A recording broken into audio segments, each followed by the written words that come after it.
I have the pleasure of kicking off this first session. This is the beginning of a three-part series presented by the Us Marshals Museum, and I think you're in for a real treat, not just tonight, but for the following programs as well. This program is being live streamed, and it's being tonight. We're seeing this at the University of Arkansas Little Rock, Northeastern State University in Broken Bow, Carl Albert State College, Rogers Public Library, and the live streaming is provided by the Triple S Alarm Company of Little Rock. So let's thank Triple S for doing this. And this is a free event, and the others coming up, we would encourage people to be sure and attend those as well, so that I think you'll really find them enjoyable. And thankfully to the Marshals Museum, they have wrapped this as part of the bicentennial celebration in Fort Smith.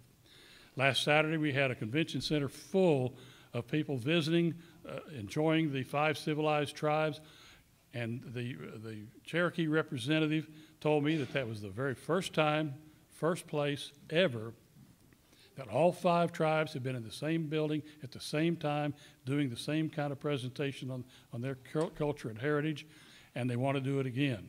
So those are the kinds of things that the bicentennial is trying to bring to people in Fort Smith. We have other activities that will be happening throughout the year. The website is gofortsmithar.com. So I would encourage you to check that for souvenir items and for the calendar showing the different kinds of events that are on tap. So gofortsmithar.com and enjoy the facilities provided for the bicentennial.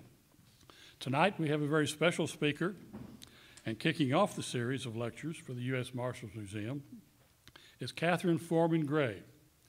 In the past, she was a park ranger. Guess where? Right over here. She has served as the interpretive supervisor for the Cherokee Nation and is now the history and preservation officer for the Cherokee Nation. And I guess for those watching in over there meant the Fort Smith National Historic Site. So additionally, she serves as the 5 tribes representative on the U.S. Marshals Museum Board of Directors. Would you please welcome our guest speaker tonight, Catherine? Where did I lose it? There she comes.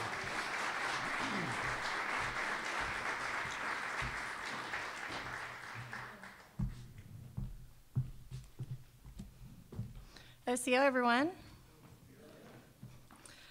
As the mayor mentioned, I am the History and Preservation Officer with the Cherokee Nation, and I also serve on the Board of Directors as the representative for the 5 tribes on the U.S. Marshals Museum Board. I'm excited to be here tonight to introduce Shannon Buell, who is going to be talking about one of my favorite topics here in Fort Smith. As the mayor mentioned, I was over at the Fort Smith National Historic Site, and one thing is for certain, this history is contagious. This is a very exciting topic. A lot of people aren't aware, though, that the Cherokees did have a justice system prior to European contact and influence. And Marshal Buell will talk a little bit about the blood or the Klan Law that was in place before our official judicial system began to take shape in the early 1800s. This became famously known as the Light Horse Police. The Cherokee Nation was the first to establish a tribal light horse. There were many nations that did follow suit and began to establish their own tribal light horse soon after. And many of our tribes will still use that term today. We currently use the Cherokee Nation Marshal Service, but there are other tribes that do use this term. Cherokee Nation's history with the U.S. Marshal Service is a long one. We haven't always been on the best of terms either. The Going Snake Massacre in 1872, there were 11 men who were killed that day. A lot of people don't realize, even though they weren't all on the Cherokee side, there were 8 of those men were Cherokee citizens. We also had the Christi Incident, who was a Cherokee senator and patriot, and he was also a proud member of the Nighthawk Katua Society.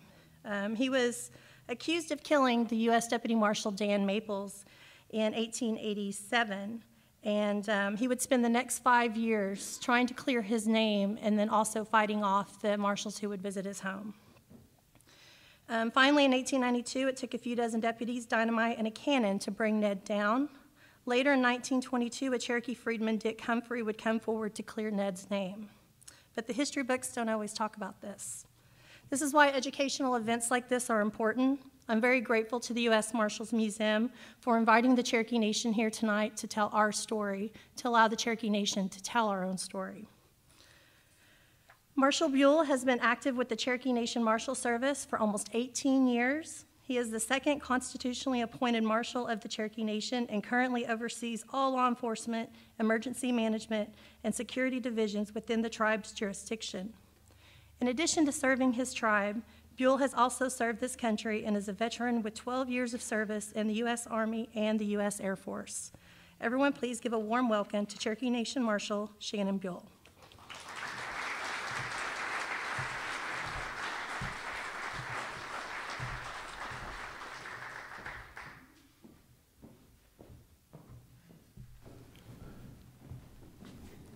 Good evening. Real quick before I get started, I'm also a professor at Northeastern State University in Tahlequah, so if I get long-winded, I'm sorry. That is part of that. First of all, the Cherokee Nation is very honored to, one, be out of the state of Oklahoma and in Fort Smith. This is a really nice time when I can cross the river anytime I can. So thank you for inviting us. As a tribe and as a people, we appreciate when we're included in things absolutely as important as this. Yes, I am Cherokee. I'm a proud member of the Cherokee Nation. And I've been there, it'll be 18 years in August. I started out as just a deputy marshal, just fresh out of the military, didn't know what I wanted to do. And a buddy of mine was a Cherokee marshal, and he says, "How about the marshal service?" I said, "I don't even know what that is." He said, "Well, we'll give you a gun and a car, and you can drive fast." And I said, "Yes, let me have that." And that's how I started. And I learned quite quickly that I didn't know what it was to be a Cherokee marshal. And I didn't know what it was to be named a deputy marshal. For the longest time, when you hear the term deputy marshal, you picture John Wayne or one of the Westerns. You picture a U.S. Marshal, so I was confused when I started about what the term deputy marshal meant, especially what it meant to the Cherokee Nation. And hopefully I'll be able to tell you all what it means tonight. Okay? So the beginning of the Cherokee Nation is before the United States was a country. The Cherokee Nation as a tribe has always prided themselves on establishing a rule of law. Also being very proud to have an education. We're a very literate people, even though this cop up here in front of you might mess up tonight. We believe in rules, education, and the protection of our people. So before the United States was the United States, we had what's called Klan Laws or blood laws. What that meant was that the victim in a crime or an infraction had the duty to say what they wanted out of that infraction, what they wanted the suspect to have to do. And it was the family of the suspect to administer that law. Okay? So that's kind of how it worked for a long, long time. In the early 1800s, the different clans of the Cherokee Nation got together and formed a centralized government kind of mirroring the United States government. Okay? So from around 1804, the Cherokee Nation had a three-pronged government. We had an executive branch that held the chief and the deputy chief. We had a legislative branch which held the council. And then we had a judicial branch which held the judges or the people that determined fate in criminal proceedings in 1804. Okay. In 1808, the chiefs and the warriors passed an act appointing regulators. When I hear that term, I remember the movie Young Guns, where they said regulators ride or whatever it was.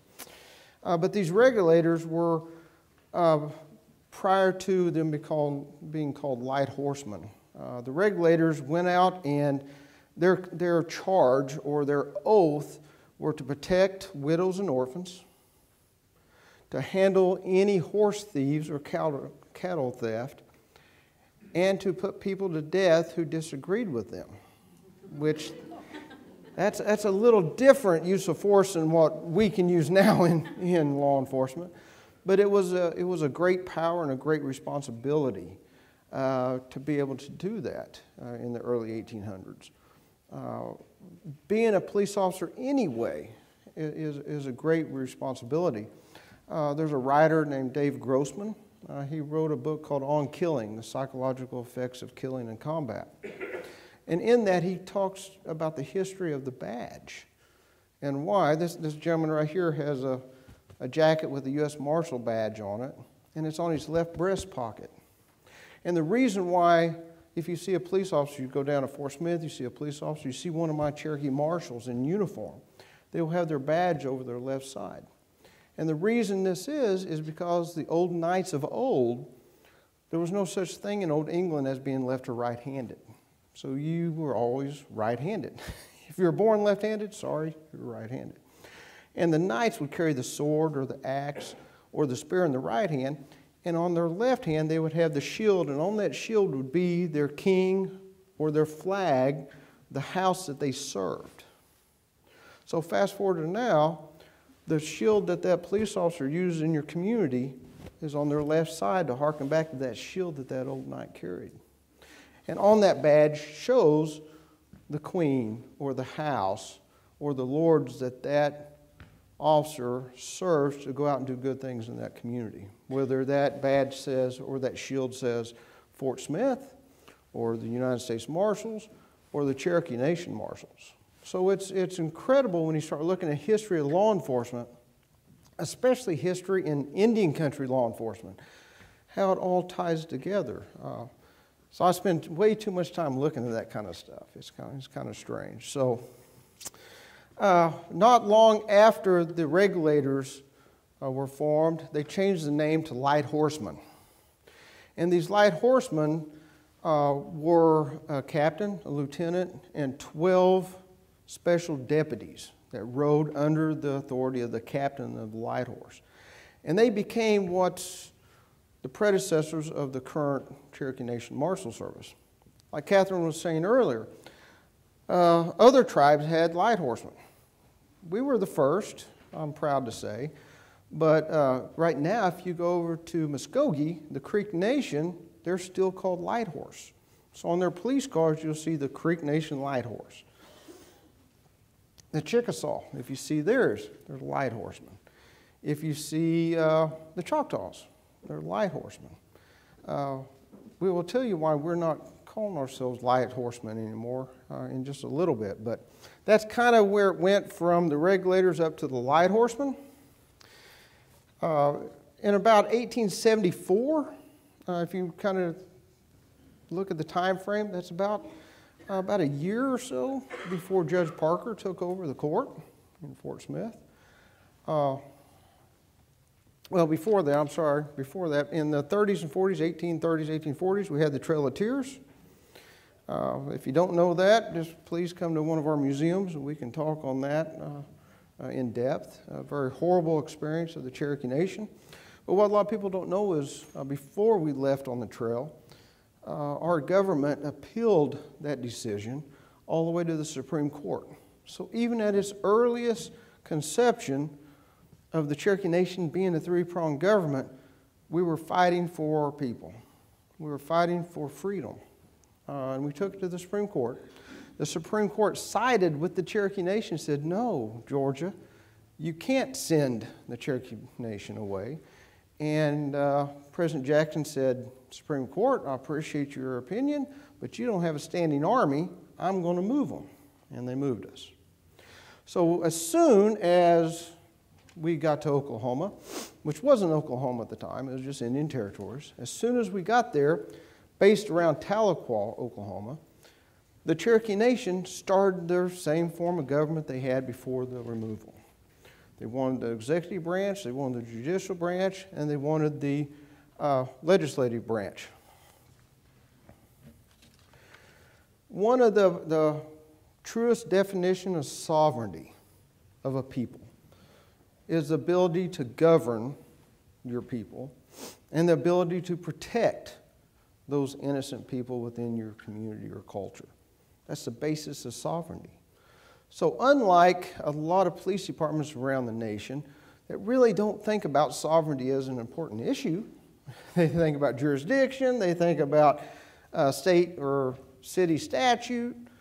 Unlike those individuals, tribal police always think about sovereignty first. What do we do to increase sovereignty, or what do we don't want to do to maybe risk sovereignty? So that's the first thing we think about that's a little different than the average police officer out on the street. We're very fortunate in the Cherokee Nation because we believe in a holistic form of criminal justice. The Cherokee Nation does not have jails. We did back in Indian Territory time, but we don't now. When we have to use them, we contract with local sheriffs to use their jail facilities. But we always try to find other ways to help our citizens. Very few, in our belief, need to go to prison for life or get the death sentence.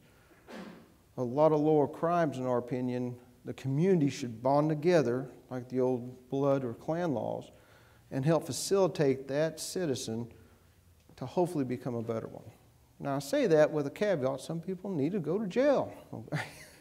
I wouldn't be in this business or carry a gun if that wasn't one of our duties, and it very much is, but we always, as a tribe and as a culture, look for other avenues to right a wrong. So that's one thing that we kind of differentiate from normal police work.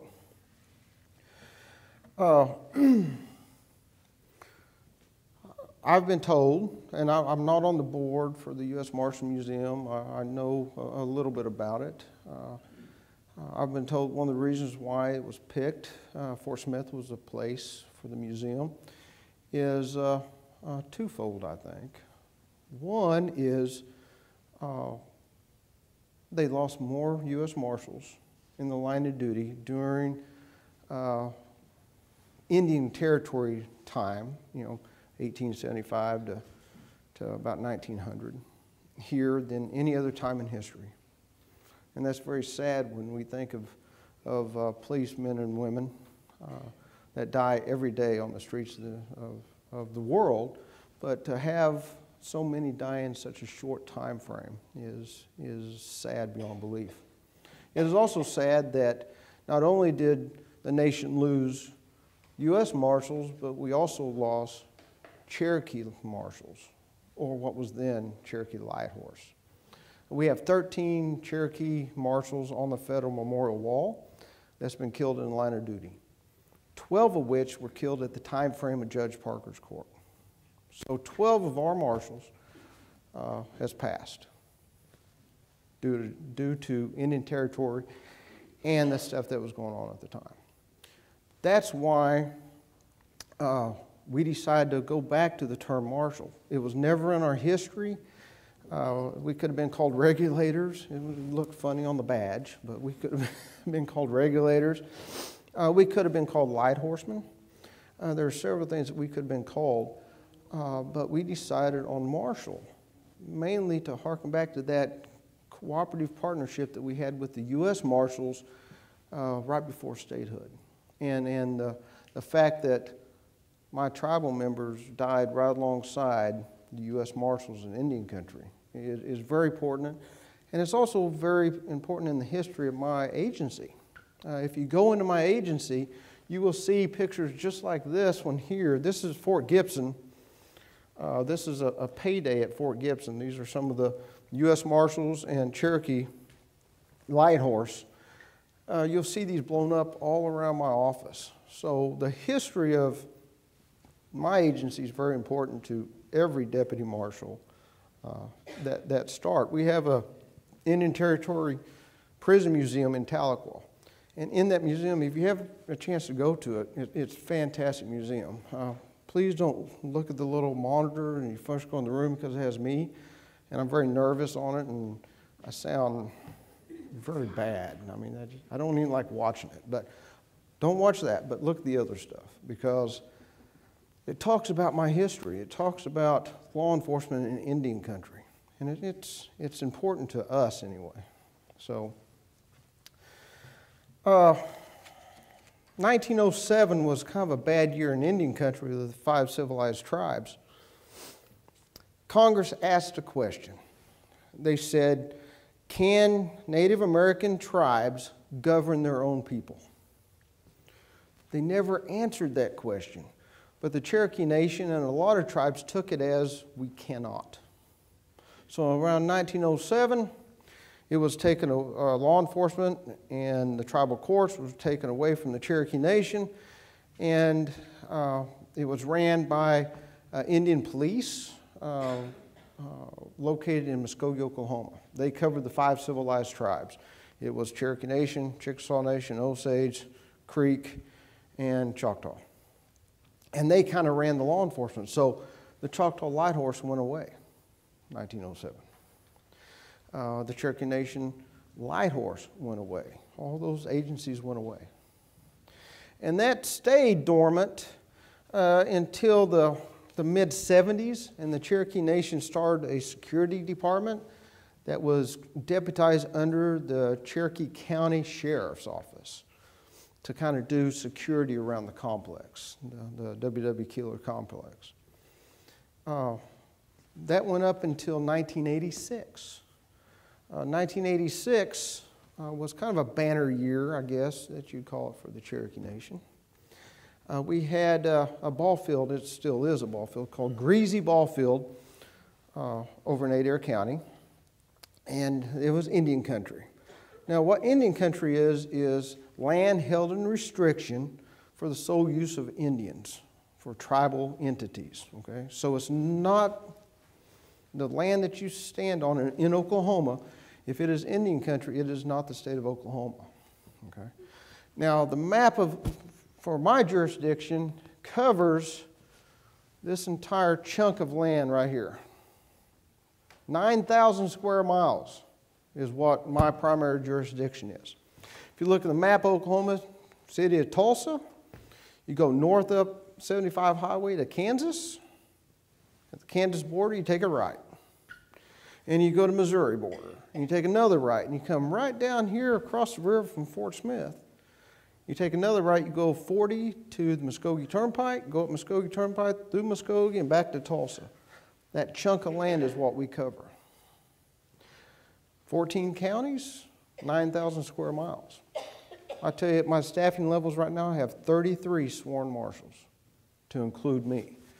That is me and 32 for 9,000 square miles. So it takes us kind of a special type of person to even want to be a Cherokee Marshal, because we're kind of a lonely group. We travel by ourselves a great deal.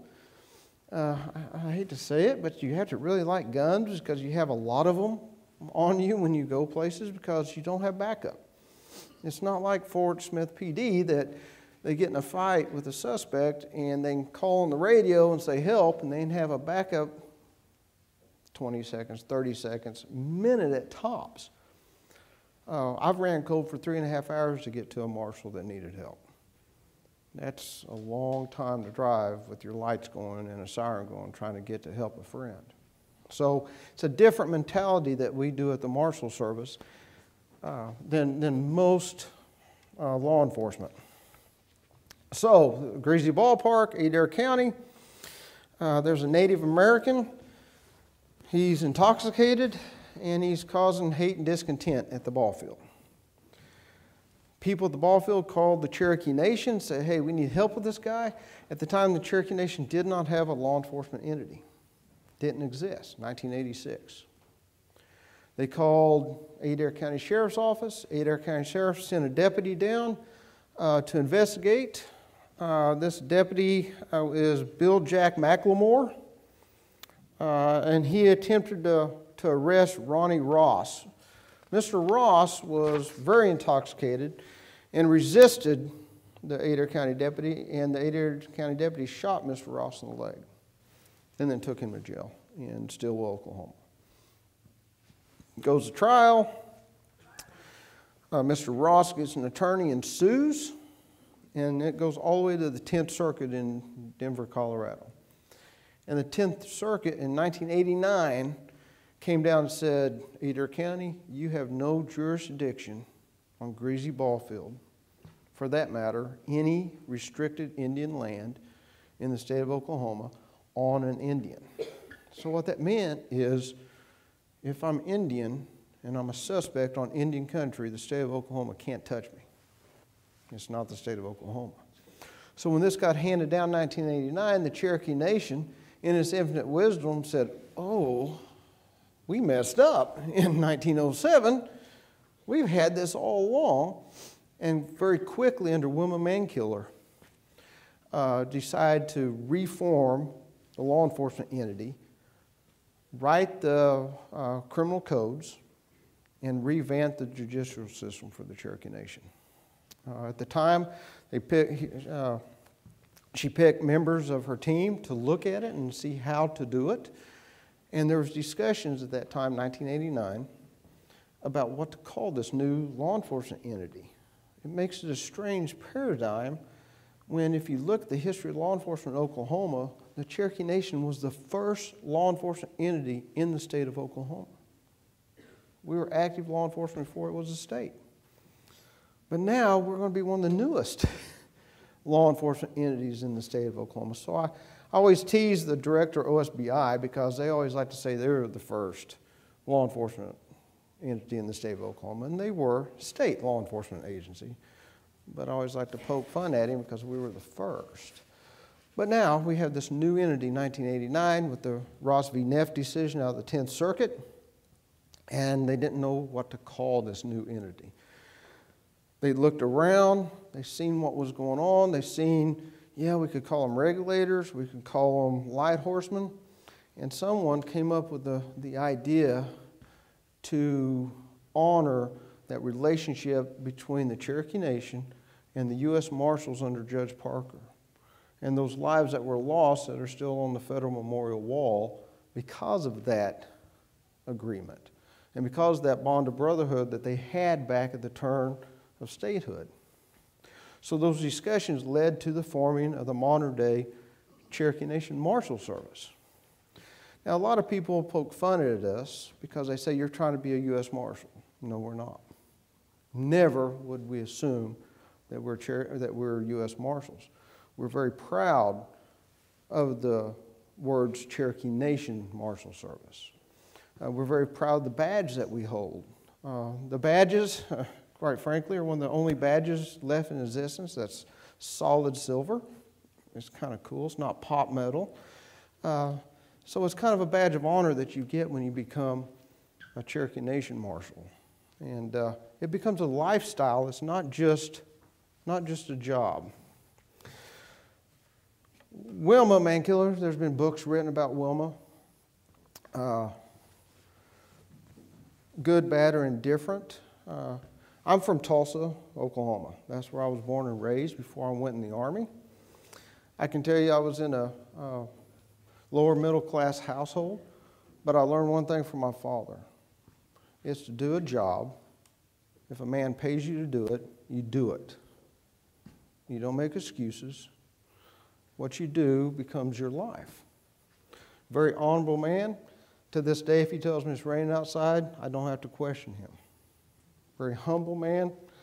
That's one side. My mother instilled in me a love of everyone else but myself, that I should always look to help somebody else. And at an early age, I knew what I was going to be, and that was an infantryman. So at 17, a junior in high school, my mom and dad had assigned me into the infantry in the U.S. Army. I went to basic training my summer, my junior year. When I graduated high school, I left. So I actually started carrying a gun professionally at 17. I'll be 49 on Saturday. My wife's back there. She's actually the director of public safety for NSU. She's a lot meaner police officer than I ever thought about being. So I've carried a gun from 17. I'll be 49 on Saturday. I have not set it down yet. Someday I will, and I'll pick up a fly rod or a set of golf clubs or something, but now I still carry this gun. But early on in life, I found the importance of one dedicated to a higher purpose and the love of my fellow man and woman. I don't believe in prejudice. I don't believe that people should be segregated for issues. When I found out I was going to come and talk today, I was confused. One, because I'm just a tribal cop. How's that? At the end of the day, that's what I am. I get up every day, I put my badge on, I put my gun on, and I go work the tribe's criminal justice system. Me and my wife was at Gilcrease Art Museum on Saturday because she likes to torment me more than anything in this world. And I kind of had one of those awe moments. Norman Rockwell has an exhibit at Gilcrease Art Museum right now. I don't know how long it's going to be there, but we went and seen that. And one of his pictures that Norman painted was called "The Problem We All Live With." And the picture represents Ruby Bridges. She's a 6-year-old African-American female in New Orleans. And in the picture, she's walking in front of a wall. And she's on her way to the William Frantz Elementary School there in New Orleans. It was November 14th, 1960. And on this wall, you can see where there's people have thrown tomatoes. And she was going to an all-white school. But what struck me about this painting wasn't the little girl. It was the 4 brave men that had bandages on their left arm that said United States Marshals. There were 4 U.S. Marshals that day that escorted the 6-year-old little girl to an all-white elementary school. That's why I'm proud to be here. That's why I'm proud to be called a Cherokee Marshal, not just a Cherokee Light Horseman, which we could have very easily been called. But that bond that we got before statehood is still alive with the Cherokee Nation. I can tell you that the bond that we have with the Northern Oklahoma District of the U.S. Marshals and the Oklahoma Eastern District out of Muskogee is still that strong. One of my deputy marshals is assigned to the Fugitive Task Force for the Eastern District U.S. Marshals. He spends more time over there than I don't ever see him anymore. I mean, he's always gone. But that commitment that we give each other continues to this day. So I think it is very, very important.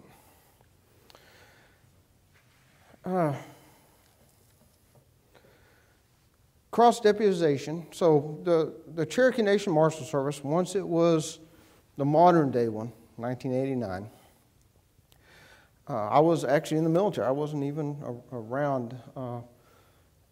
Matter of fact, most of that time I was either in Europe or the Middle East during the time of the Marshal Service inception. It went on, it grew. They started out with 4 Cherokee Marshals. When I got on in 2000, so it started in 1989, when I got on in 2000, I was Nation 9. So that means my radio number was number 9. I was the 9th Cherokee Nation Marshal in 2000. So it was a very slow growth. Okay. When I got on, it wasn't a constitutionally appointed position yet. It was just like an executive director was what you would think of the police chief, okay, for the Cherokee Nation Marshals. The man that hired me out of the military, his name was David Roberts. He was my first director of the Marshal Service. He was a mid-level supervisor for ATF. He was at Waco, Texas. He wasn't high enough at Waco to be able to do anything about it, but he was just high enough to see what shouldn't have happened. So when he became the director of the Cherokee Nation Marshal Service, he wanted a special operations team, not only to do the bad stuff that special operations teams have to do, but to know when to say no, to know when the right thing might not be to go in and do something. So whenever I came from the military to the Cherokee Nation Marshal, August 13th of 2000, I had no idea what it was to be a police officer. I was an infantryman. We ran away from the police anytime we could, okay?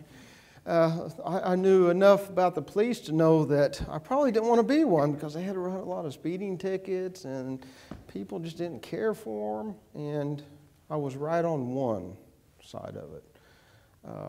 And I'm sad to say that the culture has changed over the years. And it is my hope that maybe the communities take on the Cherokee Nation's opinion on community and family values, and being more holistic even with their law enforcement.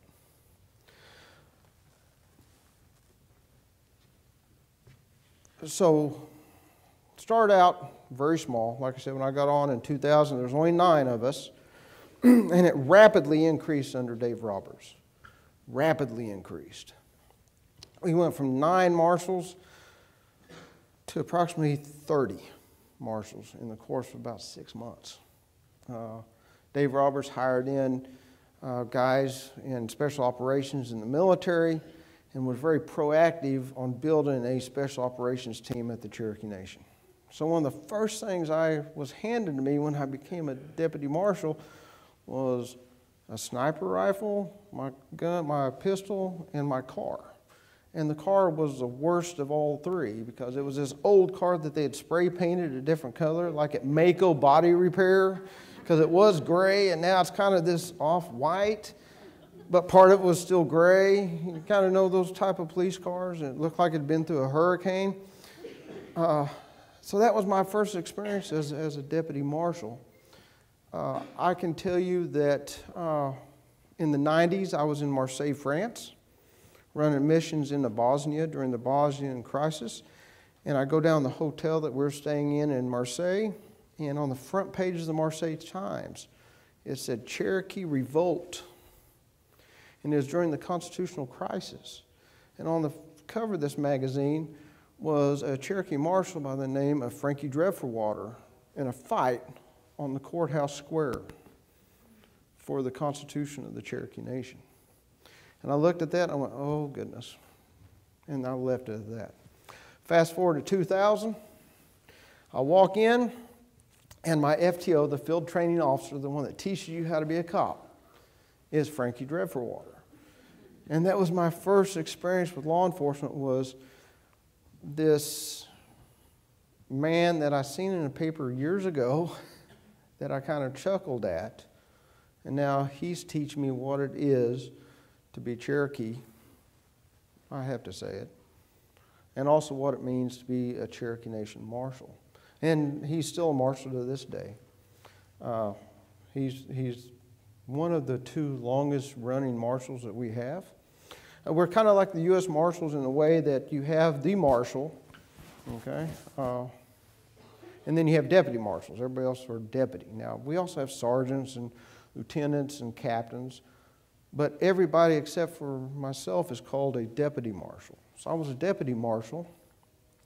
They gave me this stick that expanded, and it was metal, and I didn't know what to do with it. And I found out it was an ass, and I was supposed to hit people with it. But that's the basis that I started this career. Every Cherokee Marshal goes to FLETC, the Federal Law Enforcement Training Center in Artesia, New Mexico. They go for 4 months and learn what it means to be a tribal police officer. I can tell you it's not the best experience in the world. First of all, Artesia is the home of the Navajo Oil Refinery, which is a lovely place to smell when the wind is blowing one direction. And then it's also home to a large stockyard company that's fun to smell when it's blowing the other way. So whether you're going one way or the other, you get the true smell of freedom. So you go there for 4 months and you learn what it is to, 1, be a cop. 2, what it is to be an Indian cop. Artesia, New Mexico is the home to the Bureau of Indian Affairs Basic Police Academy. That's where, if you're a tribal law enforcement officer, you go there. You get your ability to get federal credentials through the Bureau of Indian Affairs so you can work federal cases on Indian country. So my organization, we have 3 jurisdictions. We have federal jurisdiction, with our Bureau of Indian Affairs, so I can take cases straight to the U.S. Attorney's Office to prosecute federally. We have our tribal jurisdiction through the Cherokee Nation that I can arrest crimes on Cherokee Nation by Indians. So if it's an Indian perpetrator, I have jurisdiction, primary jurisdiction.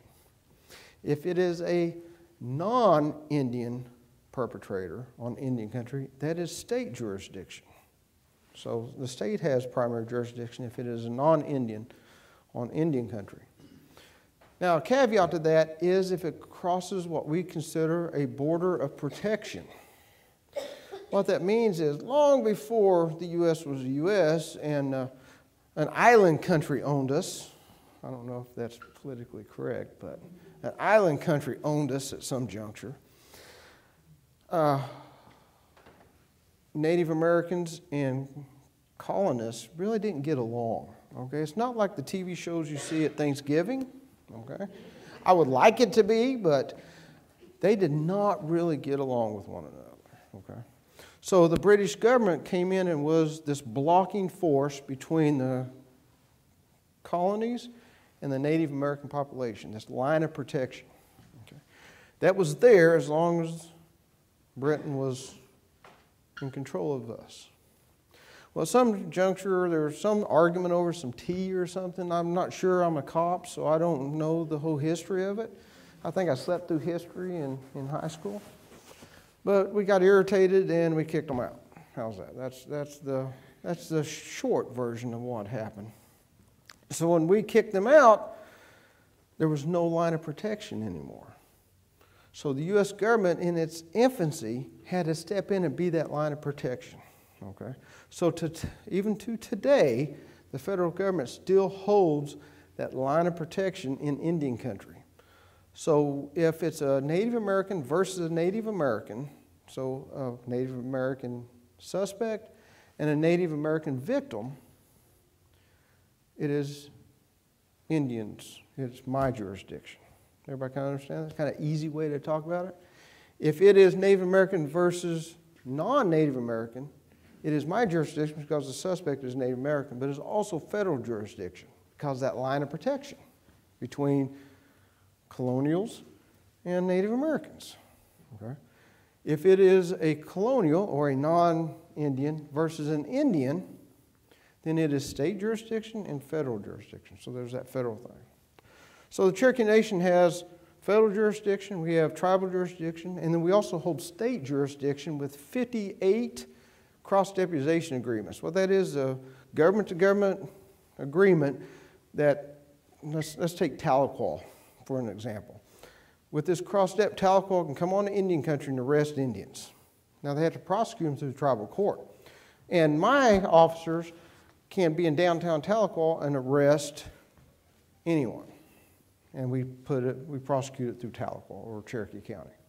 So at any given time, my officer can write a speeding ticket in Tahlequah or Bonita or Roland or any of the communities that we're cross-deputized in. Like I said, around 58 right now. We're crossed with all 14 counties, 2 district attorneys' districts, and 56 municipalities. Okay.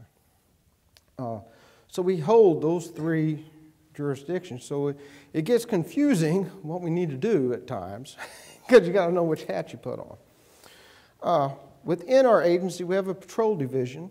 That's the uniform guys. Guys with uniform, bulletproof vests. They got all the guns, all the Batman gear on. Then we have an investigative division that works all major crimes in Indian country. So they'll be working child molestations, rapes, murders, all that, and they take that to the federal court. We have a special operations team that was started, like I said, in 2000. It's continued today. We're the most active special operations team in the state of Oklahoma. We're busier than Tulsa PD. We have around 60 SWAT activations a year, and about 99% of those are for state land. That means a local sheriff or local police chief has called my agency and said, we need help, and we go help them. So we try to be good partners with everyone. We've done high-risk warrant services for the FBI, Us Marshals, ATF, all of our federal brothers and partners. So we try to be as good neighbors as we can. That's the Cherokee way. At any time, there's a requirement through CLEAT, which is the Oklahoma Council of Law Enforcement. If they say that to be a police officer you need 24 hours a year training, we make our people have 40. If they say they have to qualify on their weapons once a year, we make them qualify twice a year. So any qualification an Oklahoma State police officer has to have, we double it. We have to, because we always have to prove that we're as good as our non-native counterparts. Hopefully one day that won't need to happen, but at this juncture it does. But I'm very proud of my agency. I'm the second constitutionally appointed marshal by Constitution. I serve a 5-year term. The chief serves a 4-year term, so I'm a year past the chief's election. I answer to no one but the people of the Cherokee Nation. That's my job as the marshal. They did that so if there's any corruption within the administration, that does not affect me, and I can prosecute that administration without fear of reprisal. It's fantastic to have that kind of standoff from the tribe. Even though we have that standoff, we're very proud of our tribe. I have some other tribal members that are marshals, but for the most part, everyone is a Native American. And we really try to hire Cherokees, because we have Cherokee communities out there that still speak Cherokee as their primary language. And it's important that if a person comes with a gun, that person should understand the culture that they're going into, the people in the community that they represent or might have to defend. I think it's incredibly important that we keep up that ability to protect our own community. With that, is there any questions that you have for me? If I can't answer it, I'll be more than happy to find information on it, okay? Question. Okay. If you're in an active crime, how do you determine if someone is Indian or not? Sometimes we can't. You have to have a BIA card. It's a little white card that says the BIA has said that you have a certain degree of Indian blood. And it'll say the tribe that you're associated to. Okay? Now, it is a 2-pronged test, just like if there's any officers in here, you know what Miranda is. To be an Indian for prosecution, you, one, have to have a card, a degree of Indian blood in you. Okay? So the BIA, you have to, this little white card that says, I'm 1/4 Cherokee. So first prong for this test, you have to have one of those. Second prong is you have to be a member of a federally recognized tribe. So I have to have this BIA card that says I'm 1/4 Cherokee, and then I have to have a membership card from the Cherokee Nation. If I have both of those, I am Native American for prosecution. Okay? If you have a degree of Indian blood, but you're a member of a state-recognized tribe, you're not Indian. Okay? Now, I know somebody might want to argue with me. That's federal law, okay? That's just what I have to deal with, okay? Does that kind of answer that? But, you know, but in while a crime is being committed, is the Indian supposed to hold up his card? No, what we do is, that's why cross-dep is so important, the cross-deposition agreements. At 2 o'clock in the morning when that crime is going on, you don't have time to go. A lot of the people we deal with, we know are Native American, okay? But you might not know in this house.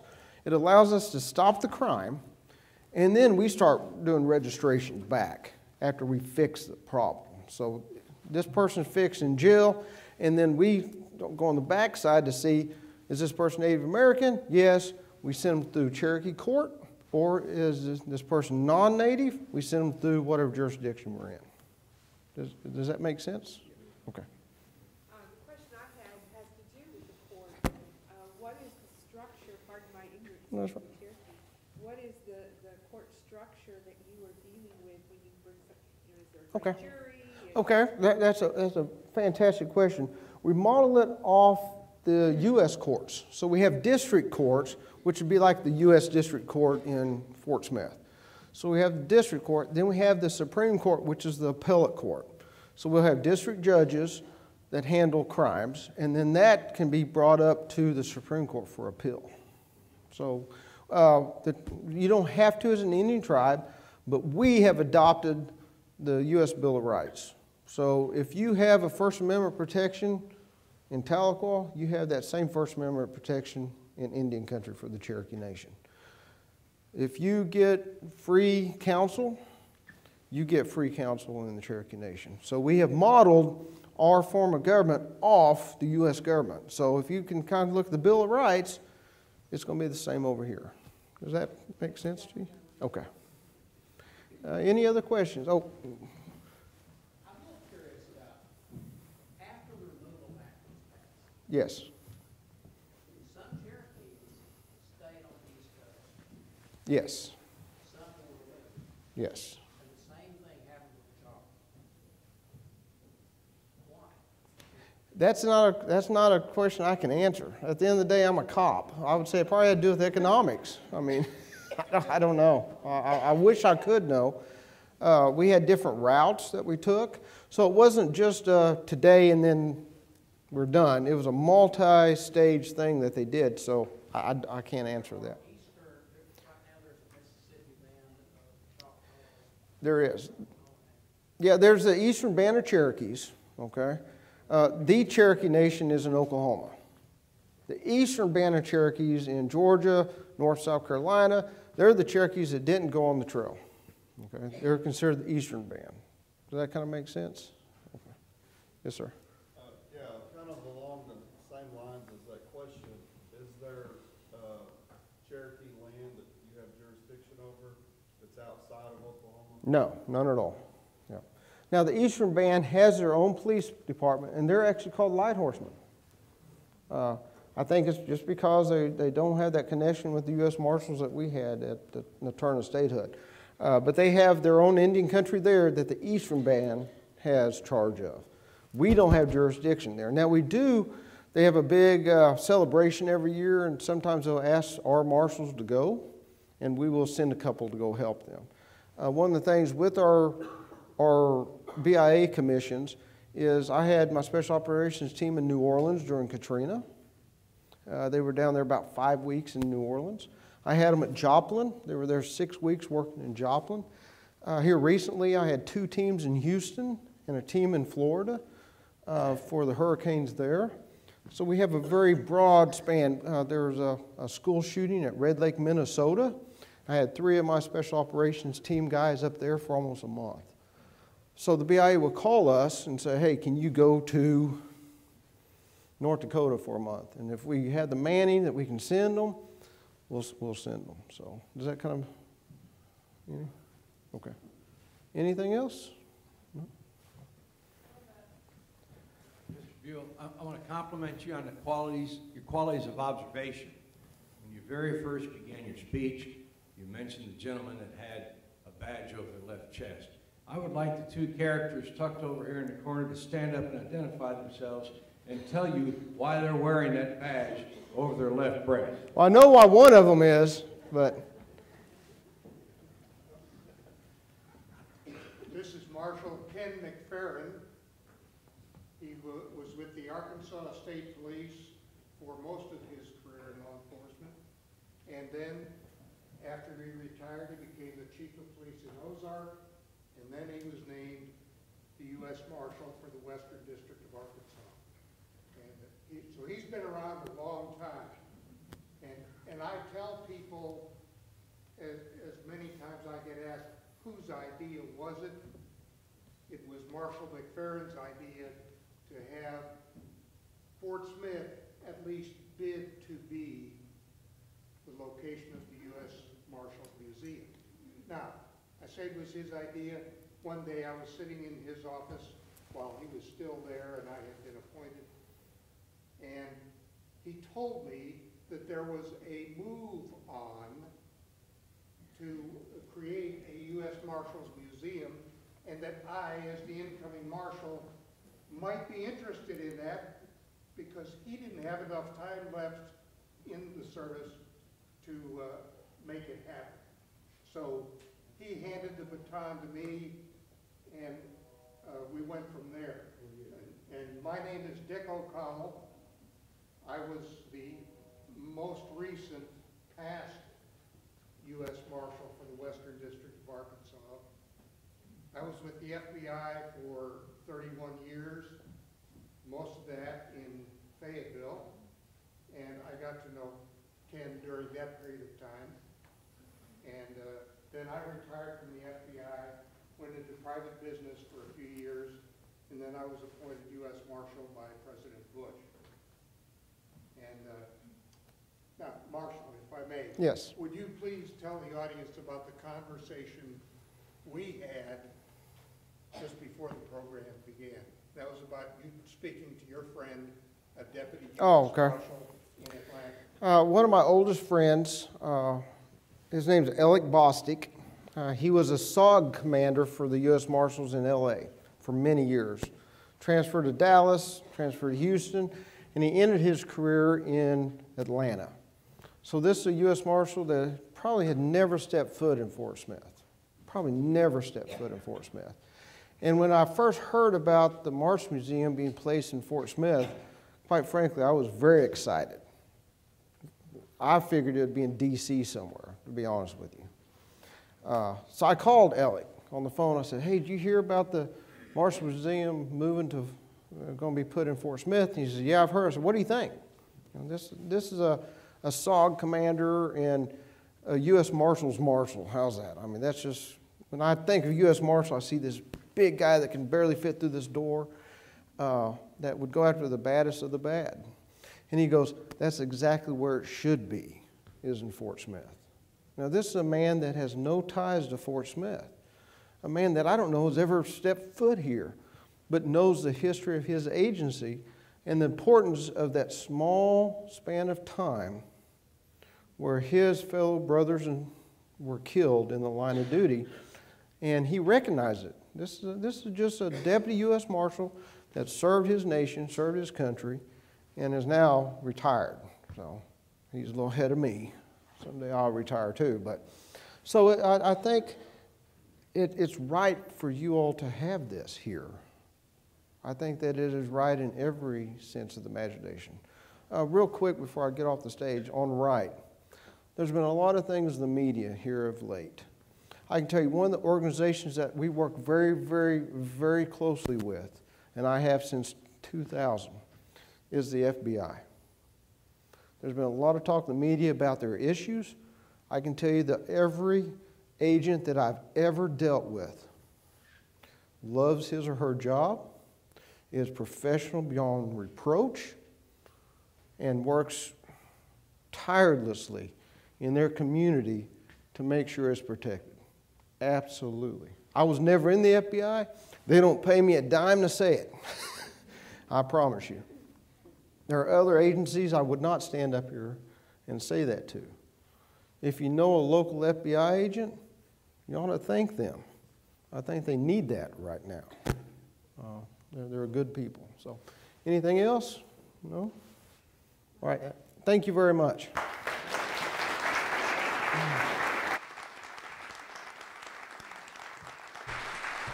Thank you, Marshal. Thank you, Marshal, for coming out and being with us today. We really appreciate all of you showing up for our events. This is the first part in our spring lecture series, Jurisdiction and Judgment, our Fort Smith Marshals in Indian Territory. The next one is on April 2nd. The first Monday in April, we'll have Art Burton come into town and talk to us about his new book on Cherokee Bill. There's merchandise out there if you guys want T-shirts or hats. I want to take an opportunity to say thank you to the staff of the U.S. Marshals Museum, because events like this can't happen without them. Leslie Higgins, our Director of Education, is instrumental in coming up with rich programming like this. And oh, by the way, Rick Edwards and Triple S Alarm Company, thank you for live streaming this. Hello to everybody out there. Leslie Higgins this is the brainchild of her. We have a great team with Tracy Jacobs in our administration office, with Jennifer Seaton-Rambo, our coordinator. We have over 1,000 objects in our collection that Dave Kennedy, who is also playing backup, taking pictures tonight, right here in Fort Smith. He's taking care of that collection like it's his own. And of course, Jim and Alice with the foundation who are out there doing the Lord's work, raising that money that we need so desperately to get this thing built. We are down to $19.5 million, folks, and that's a long way that we've come.